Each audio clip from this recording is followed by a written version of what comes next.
Hi, it's Luna. Welcome to day 9 of Moth Eaten Reel's 31 Days of Horror 2024. Today we'll be doing another historical piece from the 70s. However, the film itself is from 2021. It's based on the short story by Stephen King's son Joe Hill, The Black Phone. Let's talk about it.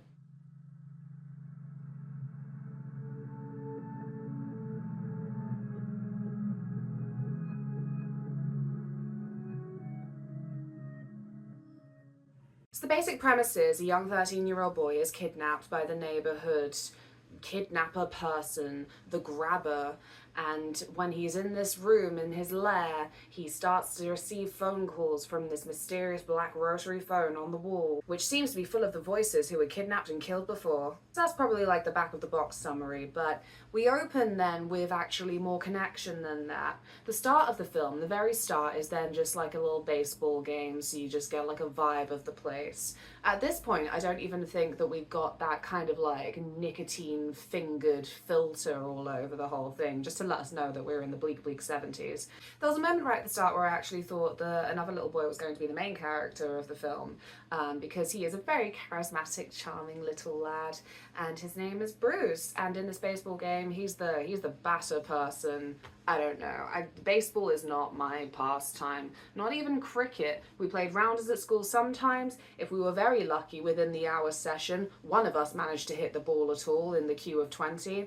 Anyway, their baseball game. And then our actual main character, Little Finley, is then the guy who's chucking the ball. This doesn't mean loads in me just saying it like this, but it's more that like this is the connection between the two of them. They're playing a game. It's apparently a big game.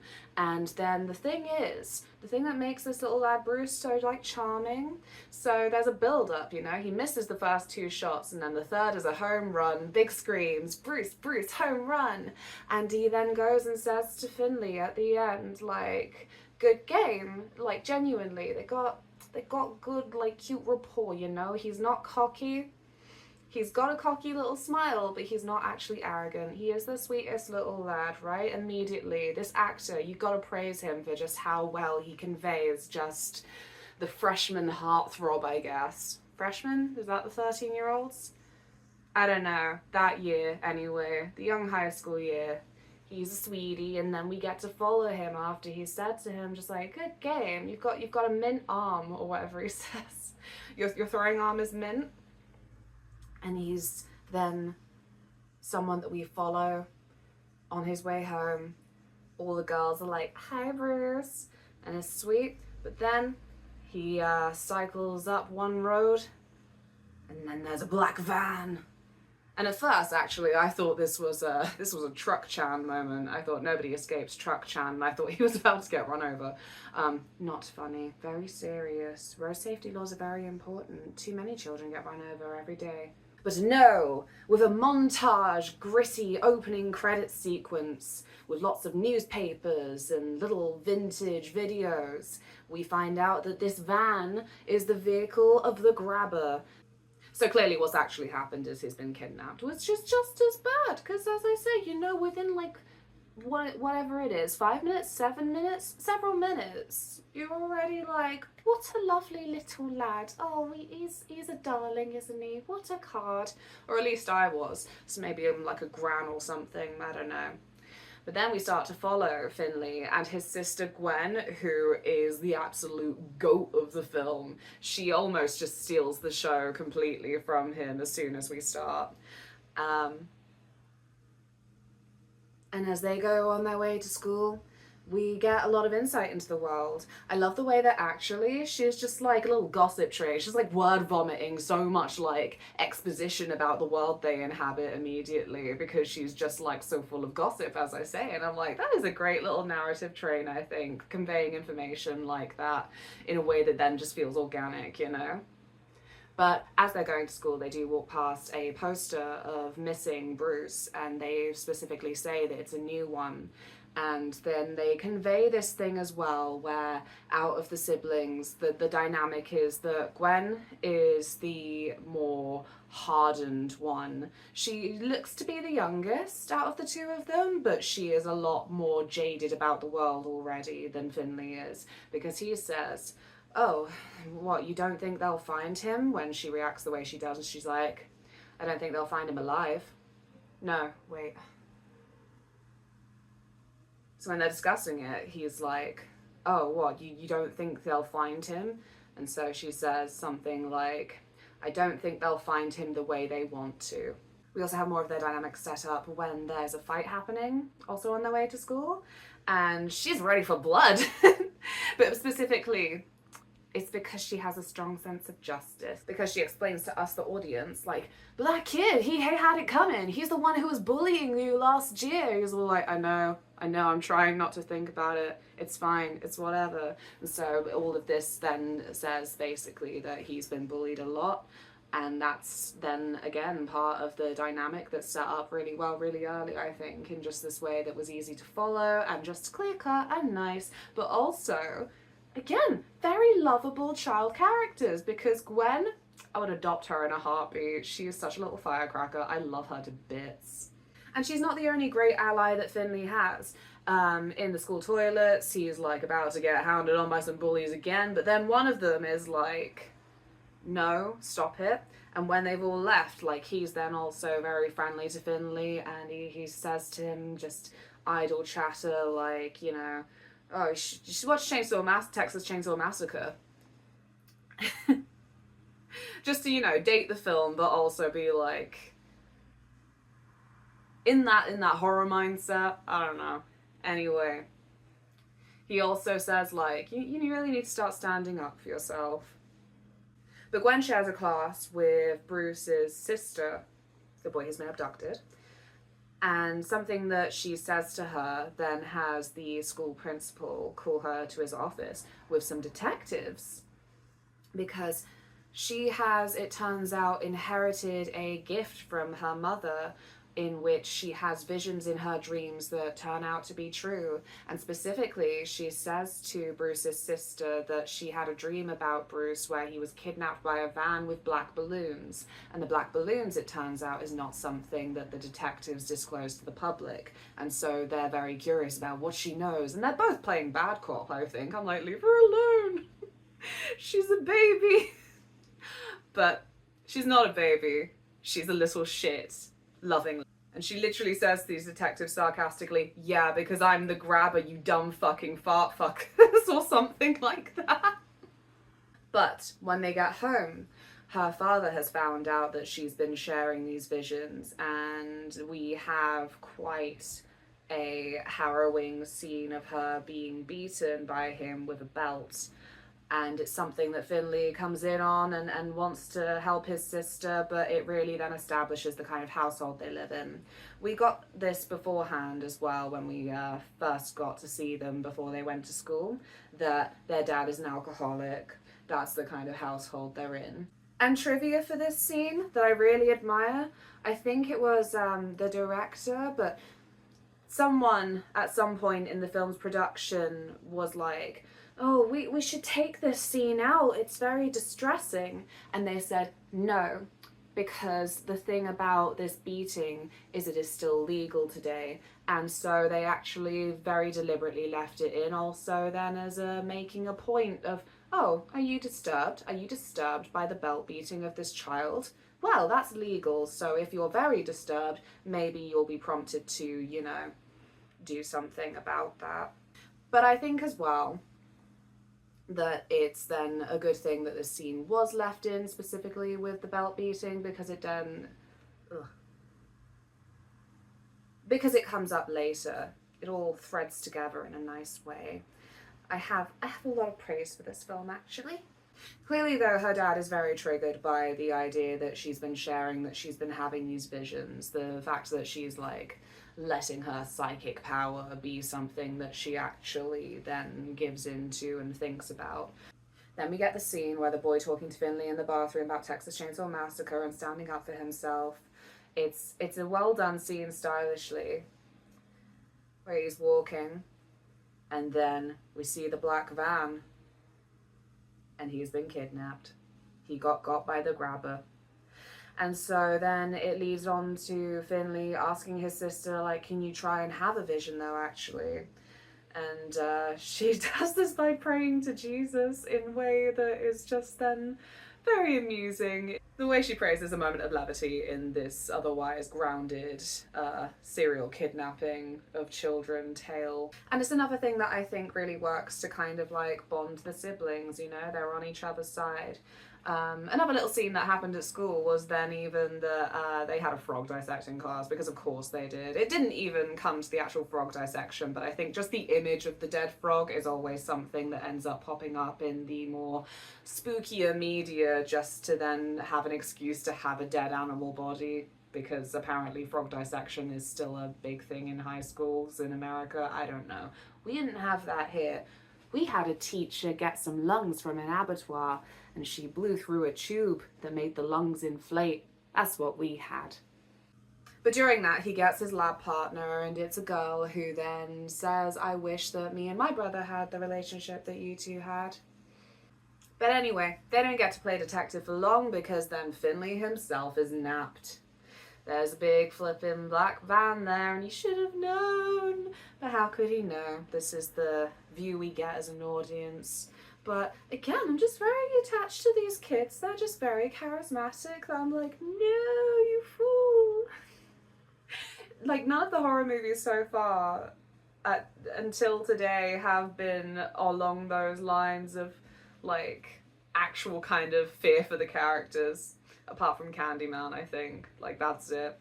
Anyway, so once he's in this guy's lair, Ethan Hawke plays such a great villain, I think, for this. He's just got that creepy guy, weird factor down, which then I feel guilty about the fact that then it's creepy, because when I said about the beatings earlier, the thing is, that whole like trauma network is something that then is clearly a big theme of the film, and then a connection that Finley and the kidnapper killer have. It's made clear at certain points, or at least heavily hinted at. It was clear to me, but like I don't think it was said in any kind of like blunt bullet point sentences, that the basement that he's been keeping the kids in before he kills them is then a place that he was sent to be punished by his parents.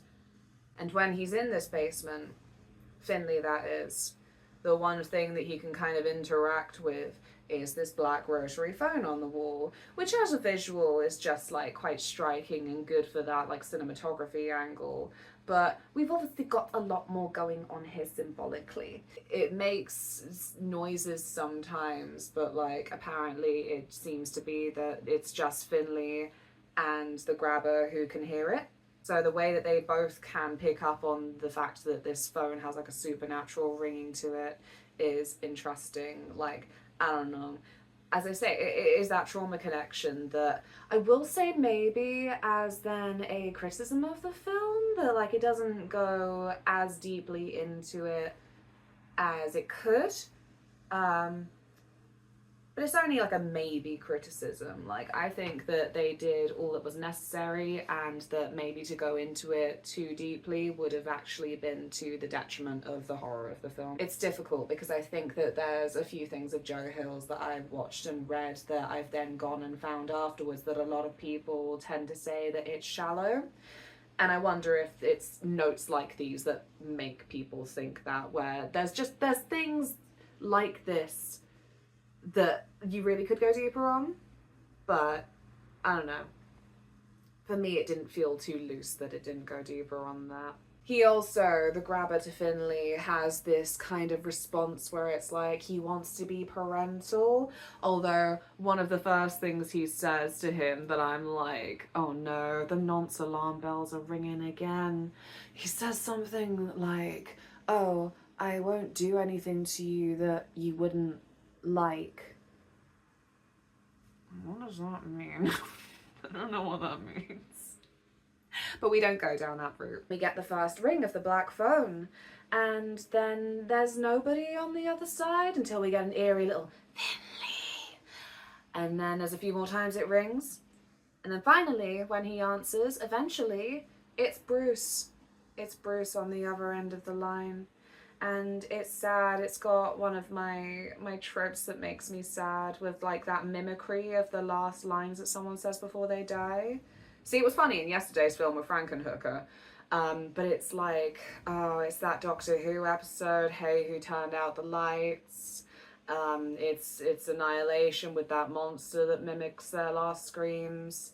But yeah, he then is still kind of whatever form his spirit is in as he talks to him through this phone. He's clearly still in this state where he then can say things to help Finley.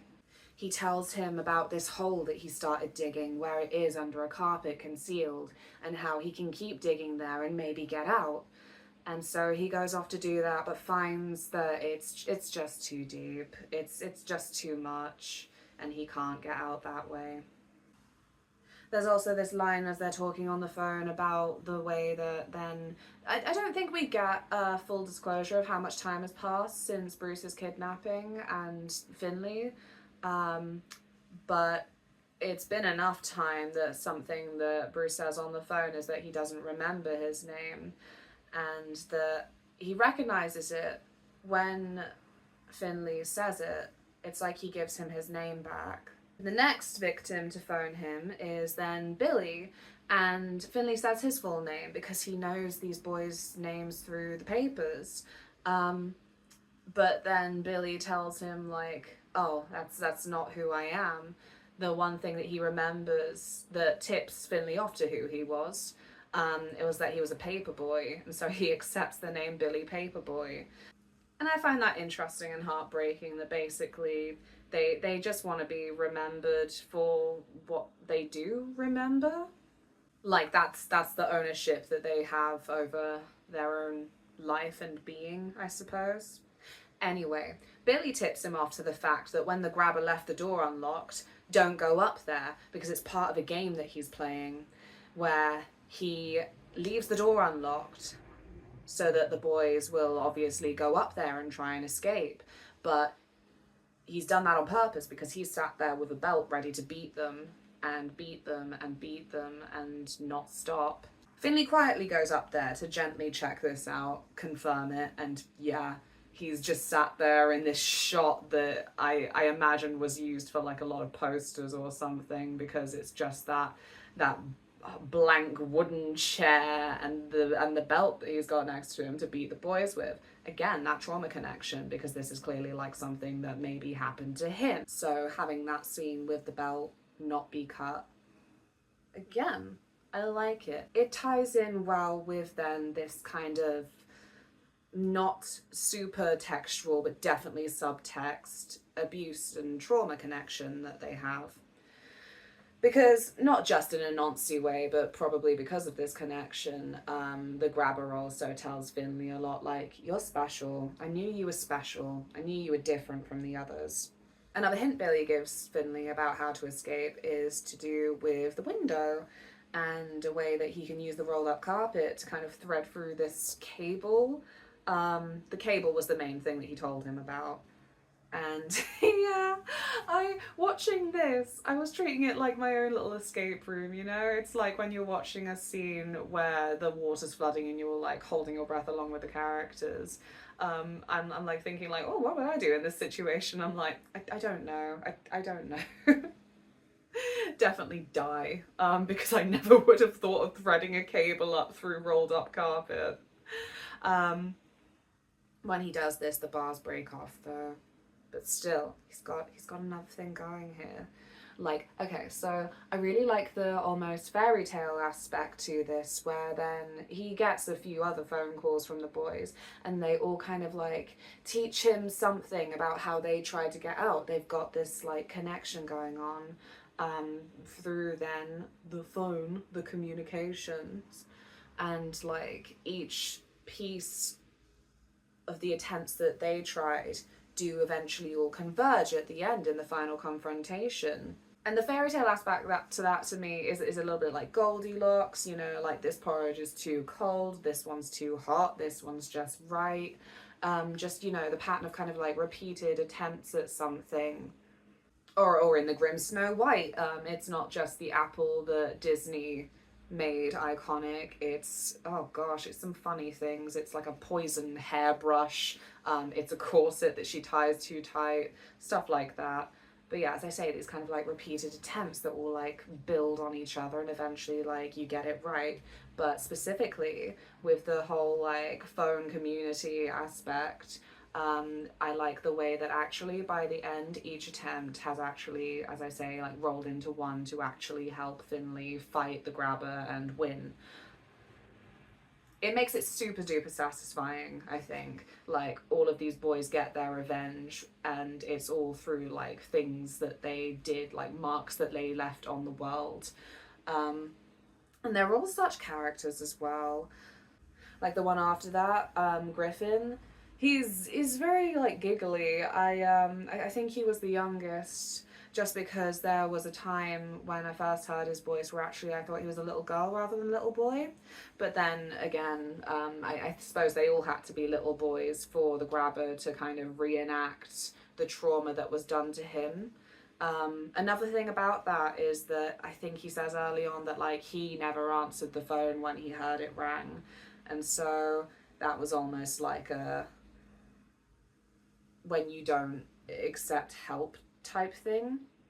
Don't know how I then feel about it being connected to specifically this, but no, you know, when I said like again, this is like a subtext that you can get if you're paying that kind of attention, but by not making it super duper textual, I don't think that we have any like bad awkward moralizing like we did in Bulbul.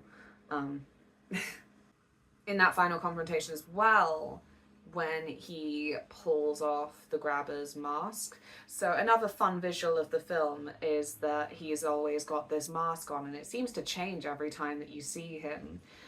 It's like a Japanese troll mask, the Oni mask. I think it's used a lot in theatre, but it's also something that then has those supernatural ties to it as well, so I think that's good. Although one scene that then, like, fine, if we are being nitpicky, loopholey people, one of the times that he walks in with food for Finley, he asks him like, oh, because you're special, like, I want to know your name. I never bothered to ask the other boys' names because I knew I'd just see them in the paper anyway, but I'll ask you. And Finley lies to him, just comes up with a fake name like really quickly. Actually, I couldn't do that. My mind would go blank. I'm like, I've never heard any names actually. I don't know mine either. But then of course he's got a paper with him, and so he's like, wow, you know, I almost let you go. A lie, but something that, again, Ethan Hawke plays it so well with this kind of like weird, creepy, soft but dangerous vibe to it, that you almost believe him. But when he's clearly aware that he's lied because he's got the paper, the Oni mask then, not in front of you, but the next scene it cuts to with his face, it's then in a frown. A very exaggerated bottom frown. This kind of mask is then, I think, like used a lot in theatre, and clearly it is then like a little bit deeper for the grabber because in the final fight, when Finley pulls it off, when he's tricked him down the hole that Bruce told him to dig into first of all, he then screams and tries to cover his face with his hands. So this mask is then clearly another thing that he's really like attached to, reliant on, you might say. This movie also has one of those story tropes that I am an absolute little bitch for. I think that I was very close to tears because I'm like, oh my god, this is so sweet, emotional. It's that moment when they're going through the lowest lows, they're just so full of despair, and usually it's a character that then has been very peppy throughout, you know, that optimistic thing we get at the start when he's like, oh, you know, I think they'll find him alive, and he's optimistic when his sisters are like, not the way that they want to, probably. But he then breaks down when he gets the tip to try and dig through the wall to get to the back of a fridge, which will then lead him into the other room and he can escape that way. But he finds once he's dug through into this fridge freezer that door is locked. Like he can't get out through that door. And so he crawls back through and cries, because all this time as well we've had like these little messages also come with almost like a time is running out warning, like it's today, today is your last day, because these ghosts all have obviously this more omnipresent knowledge of happenings. And then in this moment of despair, when he comes back down and the phone rings for the last time, for the last ghost that he hasn't spoken to yet, Robin, the boy from the bathroom with Texas Chainsaw Massacre and Stand Up For Yourself.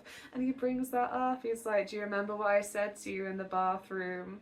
And Finley says Texas Chainsaw Massacre, and he's like, yeah, before that said stand up for yourself. And we also, for a couple of these ghost calls, get then like actual phantom images of the boys, not in a spectral state though, they look quite corporeal, but I like the way that we don't then get a different voice for them. They all still, when they're talking and we see them talking, their bodies, they still have then their mouths moving in time to what they're hearing on the phone, so it's got that phone static still there. So it's like spectral in an audio kind of way. Robin, at the end, he's like, fill the phone with dirt, and then he's running him through drills for exactly what he's gonna do, like choreographed attack for when the grabber next comes down, how he's gonna smash his phone over his head.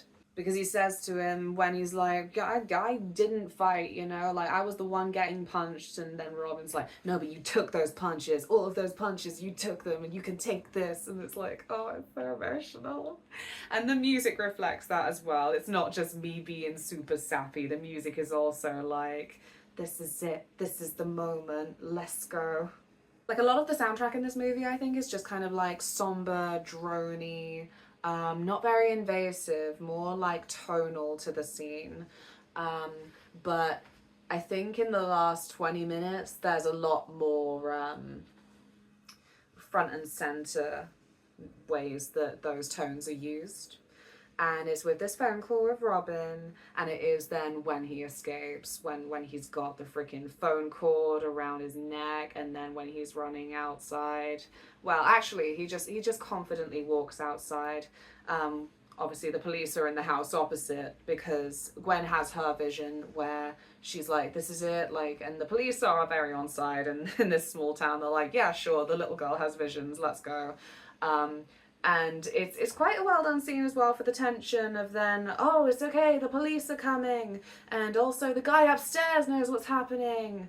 Oh no, he's been axed. Oh, but it's okay, the police are still coming. Are they in the right house? They're not in the right house. There's no furniture in here. Whilst then the actual like fight is happening, so like all of that tension is colliding. But then I don't know, because when she was then riding along trying to like check houses to match her vision, the way that all the dead boys were stood outside, I was like, oh, that's not the house where he is. That's where the grabber's been burying them. And I was right. Yippee, a cookie for me.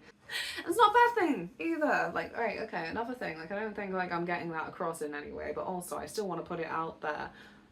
I feel like every time I end up predicting a thing in a movie, it's not a bad thing. I'm like, it means they did good foreshadowing. It's praise. Once he saunters outside confidently, after the harrowing experience, that, like I said, the music is now front and center, kind of like, you know, riding along with that journey. I love that they established the sibling relationship to be so full of love early on, because again, I'm like emotional as then she sees him and then runs towards him, and it's all like slow-mo and it's almost borderline cheesy, but I think it matches a lot of the tone of the movie, because interestingly, it's rated R in America for violence and all of the other things that it's rated R for, I don't know. It's a 15 in the UK, and I don't know, I feel like I'd have been comfortable watching this at 10. It then would have scared me a fair bit, but like, I don't know, there's something about movies where there's just like that much community among kids who then don't have adults who have their back. I think that's probably why it's like a historical piece as well, you know, set in the 70s. A peak time for serial killers, I think it was, I looked this up earlier because of it. I think it was early 70s that serial killer was like first used. It wasn't serial killer, but it was like the first time the term was used publicly. And we obviously like have a lot of the most well-known serial killers' names come out of the 70s. And yeah, I think one of them then was a clown. Because, more trivia, interestingly, in the original short story from Joe Hill, The Black Phone, the killer was a clown. And apparently they were still going to make him a clown in this movie originally. I'm glad they didn't, but they specifically went, we can't, because Stephen King's It had just come out. And so he's like, I know. But this is why. Apparently this is flipping why there was like a little bit of a time and still among people of a certain age for clown serial killers, is because there flipping was one. But no, I really like visually how they twisted that around in the movie to actually then be a magician, which is like adjacent and then just like if you know about the clown thing. But, you know, we've got black balloons, we've got that Oni mask, we've got a top hat, and we still have a big old cape with then this big flash of red, you know, which is then, because of the horror, like we're associating that with blood and stuff, but also, yeah, you know, I like it. And he makes the kids disappear. It's funny. And you know, for more of that like colour symbolism, just a little GCSE analysis of the title, I think that the black phone is then something that conveys the links to the supernatural with the associations of the colour black, and then the phone of like community. So like, that's real cute. I really liked it. But another thing I like knowing about the way that then clearly they were trying to distance the film from it is that scene where Gwen is trying to match her vision and it's the house where they're buried is what she actually ends up finding without knowing, because, you know, the visions are not accurate. She's in the rain. It's pouring in a yellow raincoat. It's not like it owns yellow raincoats, because obviously that's Coraline, but again, when you know it does just make you grin at the movie a lot, like, I see you, I see you. All in all, I really liked this movie, and I think that I am going to give it 4 phone calls from beyond the grave out of 5. Hope you'll join me tomorrow to return to serial killers. See you then.